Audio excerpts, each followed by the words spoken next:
আজকে আমরা রাজু আঙ্কেল মুভির পরের পর্বের সম্পর্কে জানব। এই কাহিনীটি এক স্নেহশীল ও দায়িত্ববান মানুষের গল্প, যে নিজের জীবনের সবটুকু উজাড় করে দিয়ে একদল অনাথ শিশুর মুখে হাসি ফোটানোর দায়িত্ব নিজের কাঁধে তুলে নেয়।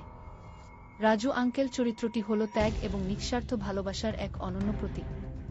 সমাজের নানা প্রতিকূলতা এবং স্বার্থপর মানুষদের চক্রান্তের বিরুদ্ধে লড়াই করে কিভাবে সে শিশুদের একটি সুন্দর ভবিষ্যৎ উপহার দেয়, তাই নিয়ে এই আবেগঘন সিনেমা। গল্পে যেমন রয়েছে যন্ত্রণার বহিঃপ্রকাশ, তেমনি রয়েছে মানবিক সম্পর্কের এক পরম সুন্দর রূপ। শিশুদের সাথে রাজু আঙ্কেলের বন্ধুত্বপূর্ণ সম্পর্ক এবং তাদের রক্ষা করার দ্বি-মানসিকতা দর্শকদের চোখে জল এনে দেয়। এটি কেবল একটি বিনোদনমূলক গল্প নয়, বরং সমাজের প্রতি মানুষের দায়িত্ববোধের এক দারুণ শিক্ষা।